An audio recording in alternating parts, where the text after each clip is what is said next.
Hey guys, so I am sitting on the porch taking a little bit of a break so I can drink some water. It is hot. Hot, hot, hot. Well, we certainly did not have much of a spring here in northern Alabama. That is for certain. We went from cold to sweltering. I just got done finishing up the other two gates. You can see them right back there. You can see them right back there.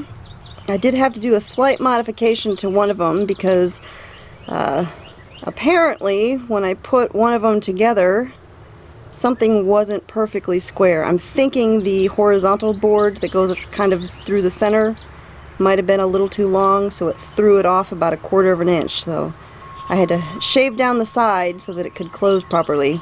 So the latch is on, everything is good to go.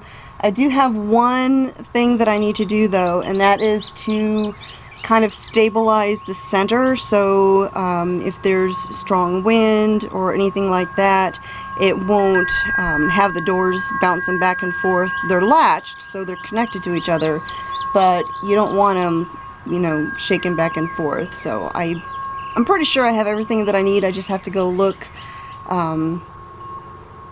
over there in my junk pile beside the barn. You know, my inventory. That's what it was. Someone said that's not a junk pile, that's your inventory.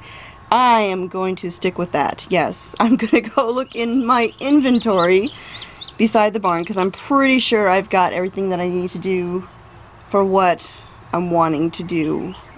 Although I might have to run to Lowe's for like a 50-cent part, because the ones that I have in the barn of that particular thing, I don't think I have the right size. But I will look before I go to Lowe's. I will check my inventory. So the weather here in Alabama can be very temperamental.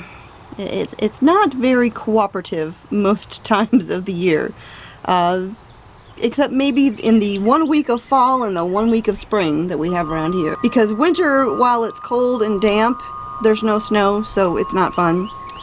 And summers here are miserable. I just keeping it real, folks. Those of you who've been around for a little while know I call it the death heat because I just want to die, or I feel like I'm gonna die when I'm out in it. I'm a transplanted Yankee, and yeah, I just the heat is not my friend. I don't like the heat, but it is what it is. And so you learn to adapt with it, and that means drinking lots of water. Speaking of water, actually, I don't know if I've talked about these before. I have 2 of these hydro flask things. No, I actually have 3 of these hydro flasks. This is my water one. I fill this thing up several times a day, and I'm drinking water all day long, especially this time of year. And I gotta tell you, I love this thing. I love all of my hydro flasks because in the past I would use bottles of water and I would have to try and stick them in the shade somewhere so that they wouldn't be steaming hot when I go to drink it. And this one, even though it's dark in color, I have frequently left this laying in the full sun in 90-degree temperatures like we have right now. And I go and I open it. Well, first of all, I pick it up and it practically burns my hand because it's so hot. And I pick it up and the water inside is still cool. And I don't use ice in my drinks. I'm not a cold drink person. So this is just cold tap water. So cold tap water is sitting in the full sun for a couple hours, and I open it up and it's still cool. I'm impressed with the water one and the coffee ones. I have 2 coffee ones. One of them is like your typical coffee mug sized, and then the other one's like 2 of them.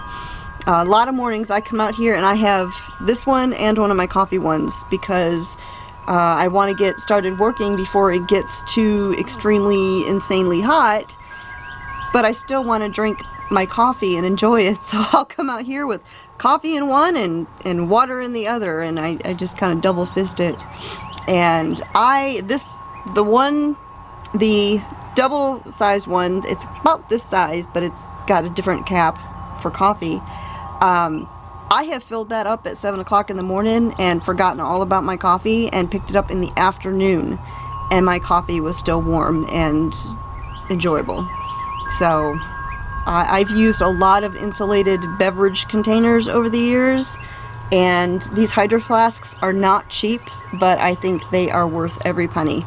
The other thing that is vital to me in the summertime here is these right here. I'm always forgetting what these things are actually called. It's like a big long gaiter. You can wrap it on your head, but the thing about this is you get it damp, and I've talked about this before, and that I love it so much, that's why I'm talking about it again.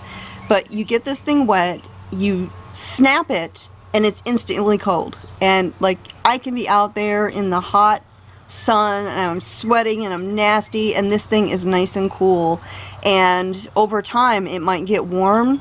Take it off, you snap it again and put it back on, and it's cool all over again. I've got about 4 or 5 of these things because, you know, wearing it on your neck, working out in the garden, doing all the stuff around here, they can get dirty, and so I want some extras. So if I got some in the laundry, I've got 1 or 2 of them I can use. And like I said, I forget who makes this one, and actually the logo's kind of worn off. I've worn it so much. But I'll find a link to this, and well, I'll find a link for both of these, and I'll put them down below if you're interested. And I'm not being sponsored by either one of these products. They're not paying me to say this. They don't know I'm saying it.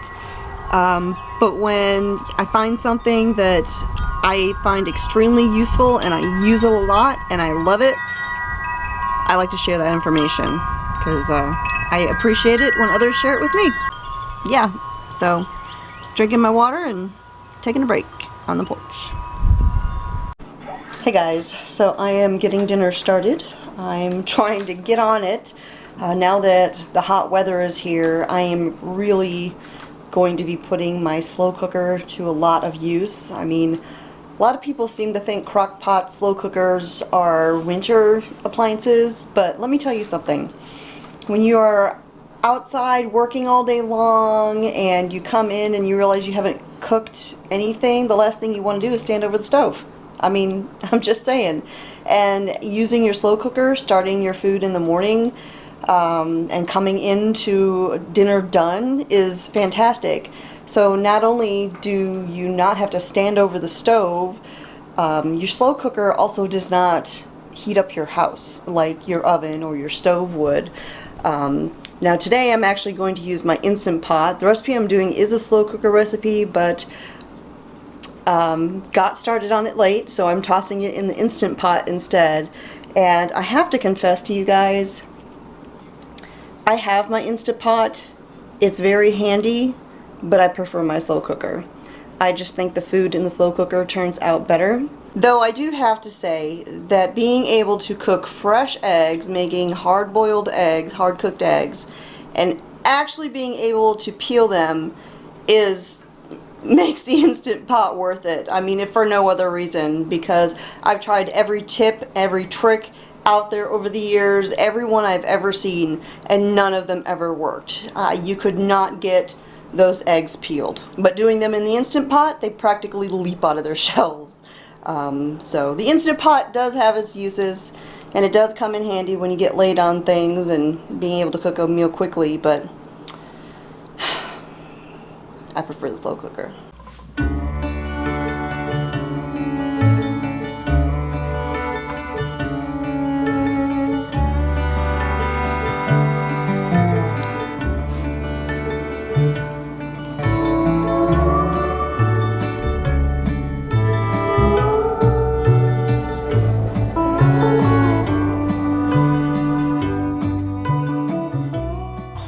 Hey guys, so I thought I would do a quick walk through the big garden while I still have a little bit of light. Just share a couple of things that are taking place out here. Well, one of the things that's going to be taking place tomorrow is I need to come out here and weed and mulch. I need to weed and mulch that monstrosity down there, my okra. They're coming up, but oh my goodness, they are they're being swallowed by weeds. So I need to take care of those and some of my beans down there, and I have some flowers that I planted. I don't think they've come up, so I'll just cover it up, mulch it. And I actually picked up a flower today, some daisies, and I might just stick it in there. Now, I've mentioned before, these beds here are newly established this year. Our soil is not the greatest, so it's going to take some time for the soil to get built up with compost being added to it each year and things like that. And so I have tomato plants that they're doing okay. They're not doing great. They're doing okay. Compared to my raised beds, there's no comparison. But I do have some little baby tomatoes popping up there, so maybe we'll get something out of them.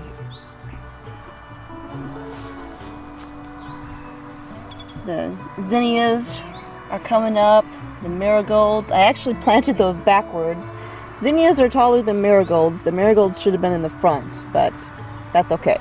So these first tomatoes here, these are some of the Dr. Wykes. I think that's how it's pronounced, Dr. Wykes. And like I said, these ones in the ground are not doing fantastic, but they are growing. They are giving me some little tomatoes, so we'll see how they do. Here I've got some sunflowers. Those are my giant Mongolians. I can't wait for those. I love sunflowers, and I hope they get as big as advertised. And then the ones down here in the front, those are some red sunflowers. My dragon beans.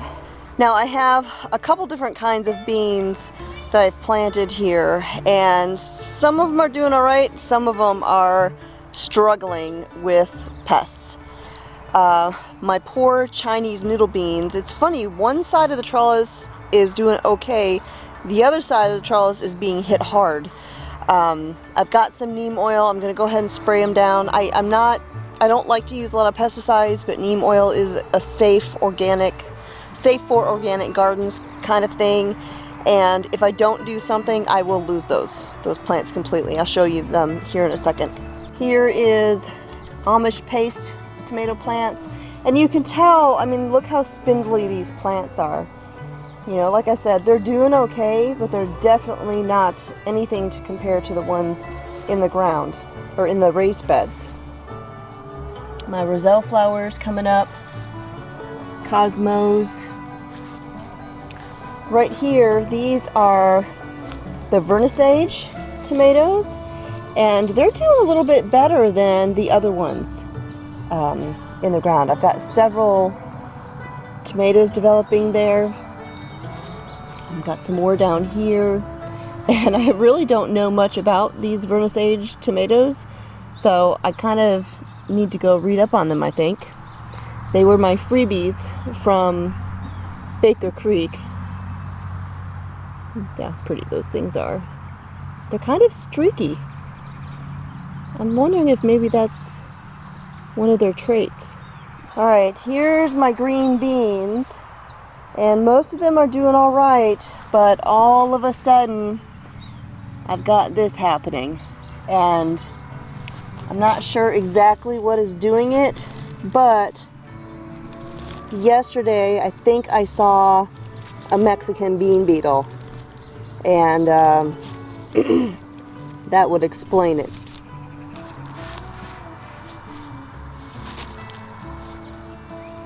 So I will spray these down with some neem oil before it gets any worse. My bell pepper plants over there on the other side are doing pretty good. So these right here are my Tanya's pink potted beans. These are a bush variety, but they will probably still need to have some sort of support as they get a little bit taller. The sweet potatoes are coming along. That one's doing really good. Got tendrils coming out. Okay, here's some more marigolds. I planted some flowers back there, and I think I see a couple popping up, but there's a lot of weeds that I've got to deal with. And back over here is my Moon and Stars watermelon, which this area is going to get weeded and mulched tomorrow as well. Some cosmos, flowers. All right, right here, this is a whole bunch of flowers, and I don't know that any of them are coming up. There might be a few. I think I see some alyssum, or alyssum. But I don't think I see any straw flowers, and I don't think I see any toothache plants. I'm not sure. Well, actually I might. Actually right there might be some. Alright, yeah, definitely need to get out here and weed tomorrow. Alright, more sunflowers. So here's my Chinese noodle beans. And like I said, these things are being... Oh, there's one. There's one right there. Uh-huh. You see that? That's what's doing it. So. Oh, that just fell down in there. Yep. Oh, there's a baby lightning bug. I'll leave that alone. Yeah. We've got some issues right here. So I will spray these down and hopefully they can come back. Here's my other watermelon, and the last time I did a tour I couldn't remember what the name of this was, but it is called Charleston Gray watermelon. Here we've got some cucumbers, and I've got radishes back there. The radishes are going to be left to go to seed, but I will thin them out a bit. Those are daikon radishes, and Mr. Smith is anxious to give those a try. Down here we've got the candy roaster squash.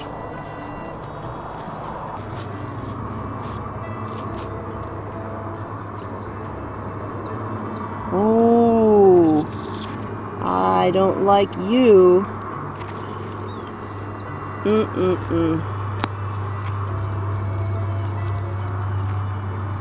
gonna feed you to the chickens. I really don't know a lot about these, but they have kind of a silvery color on them. I don't think that's a fungus. I think that's maybe just the color of the leaves. Those seeds were a gift from someone that I did a little bit of a seed swap with, and so I really don't know anything about them. I just stuck them in the ground. Over here, the corn and sunflower patch. I have a bunch of corn that did not come up, and so there's a lot of gaps in there, but decided that I'll just go ahead and stick some more seed down in there. The seed's actually a couple years old, so you know, not having 100% germination is kind of to be expected. So I'm gonna go ahead and stick some more seed in there and fill in the gaps. Kind of, you know, staggered planting, so maybe we can extend our corn season. Here's my zucchini patch. Is doing wonderful. Also needs to get weeded and mulched. Now I wanted to mulch and do all that stuff with these things sooner, but I've had other projects that kind of got bumped up, and so this will be the priority the rest of the week. Tomorrow and well, tomorrow, because Friday I am going kayaking early in the morning, and then I will be going out of town this weekend. I am headed to the Great Appalachian Homesteaders Conference. So if you happen to be going, be sure to wave me down and say hello. Alright, so here is the pepper bed, the pepper raised bed. And the leaves, you can see I've got a little bit of curling taking place here. We are already looking at pretty extreme temperatures, 90 degrees during the day, with heat indexes, of course, even higher, and zero rain. And there is no rain in the 10-day forecast.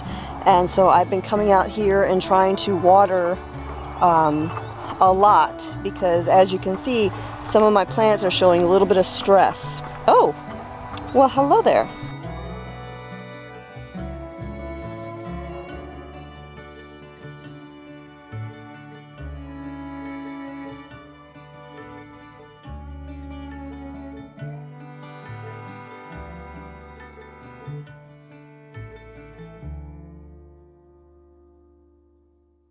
So this is the third shed I have found right over here next to these two raised beds.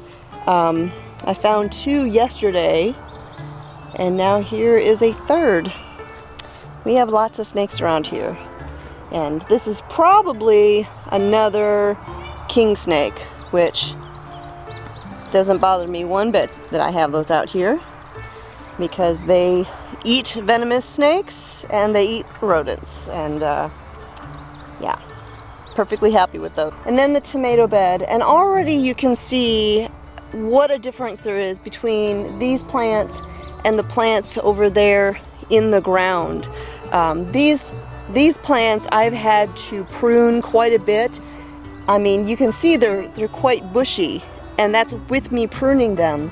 Whereas the ones over there on the trellises in the in-ground garden bed, I've done very little to them. I've removed a few suckers, but that's about it. And it's such a huge difference between the two different beds. And while I don't intend to get rid of all of my in-ground beds, because there are things that, I don't know, I don't think I necessarily need to grow in raised beds, but this is kind of the evidence, as well as my front garden, which I'm not going to do a walkthrough at the moment.